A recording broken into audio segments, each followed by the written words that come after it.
अरे बास की पोरा, समाधानी अरे बास की. कशा लोकच असलं काहीतरी करत बसतोस र. अगं तुला कशी शांत झोप लागती बघ आता.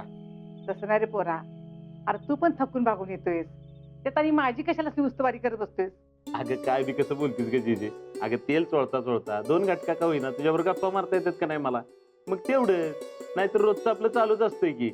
आणि तसं बी आता शीतल आली की ही सगळी कामं ती हातात घेणार, आम्हाला काय करून देणार आहे का. होय. आणि एकदा शीतल आली की तू तरी कशाला आमच्याकडे लक्ष देतीस बाई. तुझं आणि तिचं आपलं चालू असतं, तू आणि तुझी नाचून. अरे पोरा, चातकावानी वाट बघते बघ मी शीतलची. कधी एकदा घरला येईल ते असं झाले मला बघ. तुझ्याशिवाय कुठलं करमते बाबा मला. अरे आपला आजा तिकडे आहे ना म्हणून ती तिकडे गेल्या, पण सारखं असं वाटते बघ, कधी येईल ती, कधी येईल ती. 2 दिवसात नक्की येईल. हो. दे तेव पाय दे. अरे लावले थोडे बास की आता पुरं की. अगं असू दे ग, शीतल नाही तर जरा पुण्य कमवू दे की मला पण. देवा इट्टना पांडुरंगा, लई जीवाला बरं वाटतं. पप्पा, काय ग, मला जरा तुमच्याशी बोलायचं होतं. बोल की. ते जरा लग्नाच्या संदर्भात. लग्नाच्या बाबतीत बोल की. आता तुम्ही सगळे माझ्या इतकं मागं लागलेत, लग्न कर लग्न कर लग्न कर. मम्मीचं तर आपलं उठता बसत तीच. म्हणून मी जरा विचार केला, आणि मग मी विचार केल्यावर असं ठरवलंय की माझी तयारी आहे. म्हणजे मी लग्नाला तयार आहे. होय, हे बरं झालं बघ. आमच्या तर रात्र रात्र डोळ्याला डोळा नाही. म्हटलं ही अशी का वागती, अशी का बोलती, आणि लग्नाला का नाही म्हणती. माझा पण जीव भांड्यात पडला बघ जेडे. एकदा का तुझं मार्गी लागलं की मी आपली मरायला मोकळी. अहो जीजी, असं काय बोलताय? अजून परतुंड खेळवायची तुम्हाला, आणि आत्ताच कुठे जायच्या गोष्टी करताय? काय बी कसं बोलत असतेस ग जीजे तू. जयडे, उद्यापासून तुझ्यासाठी परत जोमाने स्थळ बघायला सुरुवात करतो बघ. या दिवाळीत काय असेल ते उरकून टाकू आपण.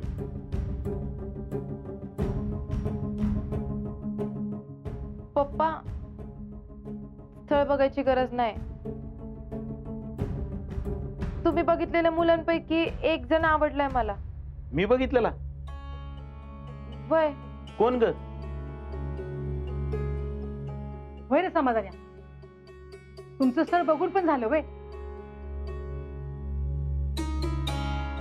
अरे असं कुठलं स्थळ आहे जे जेडीला पसंत आहे आणि मला ठाव बी नाही? काय ग जेडे, कुठला मुलगा पसंत केलाय? काय त्याला नाव गाव आहे का नाही? अहो जीजी, आपल्या गावातलंच पोरग आहे, माहितीतलं आहे, चांगलं घर, सगळं कसं व्यवस्थित आहे बघा. कोण ग?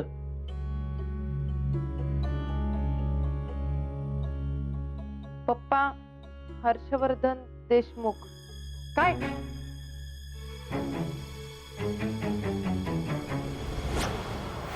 तू भैयाबद्दल बोलतेस काय?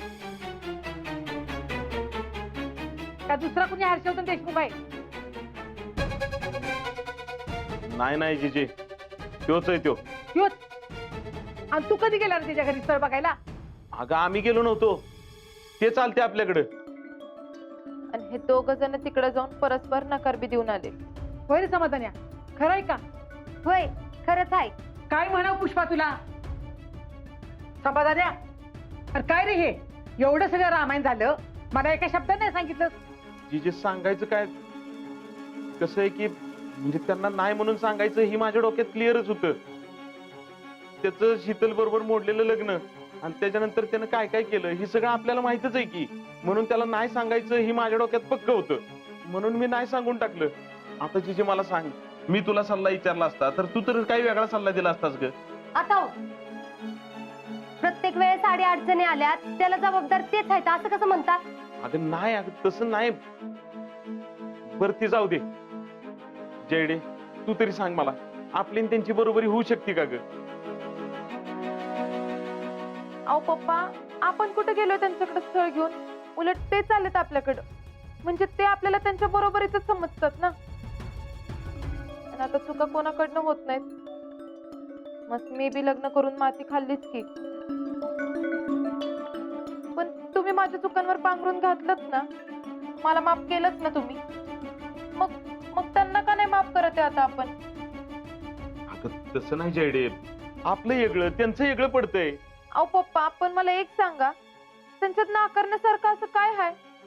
अहो घरचं एवढं चांगलंय, एकुलती एक आहेत, पर गावात सगळे मान बी देतात त्यांना. तुम्हाला बी कायम असाच मुलगा हवा होता ना माझ्यासाठी, आणि तर ते स्वतःहून आलेत आपल्याकडं, तर आपण का नाही म्हणायचं? अगं असं कसं म्हणती जयडे? त्यांच्यात शीतलच्यात काय झाले हे समजा ठावाय का नाही तुला?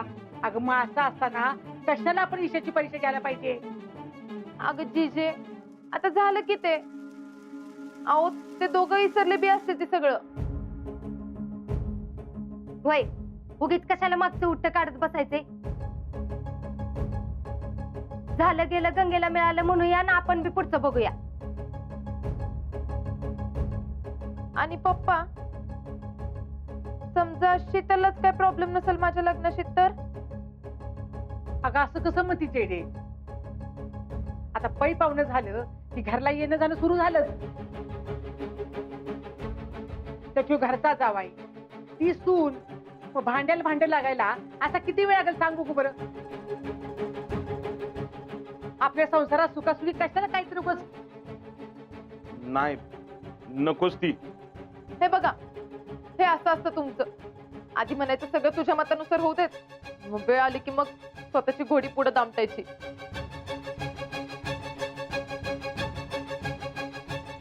पप्पा, मी काय विचारलं त्याचं उत्तर द्या की मला. मी जर हर्षवर्धन सोबत लग्न केलं, त्याशी जर शीतलला प्रॉब्लेम नसेल तर? अगं पण ती कशी तयार होईल?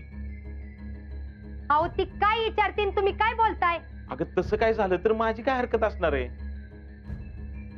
तसं ही स्थळ ही स्थळ लाखात एक आहे. मी बी तुम्हाला हेच सांगत होते.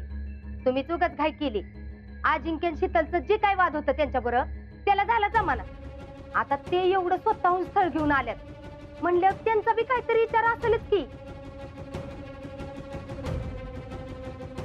म्हणजे दोन कुटुंबातला वाईटपणा जावा आणि चांगलं नातं तयार व्हावं.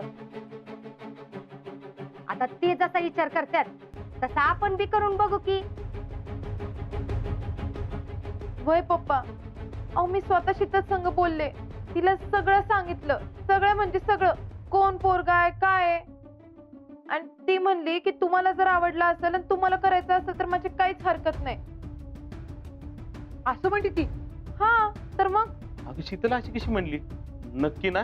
नाहीतर बघ तुला वाईट वाटू नये म्हणून म्हणली असेल. तुमचा कोणाचाच माझ्यावर अजिबात विश्वास नाही ना?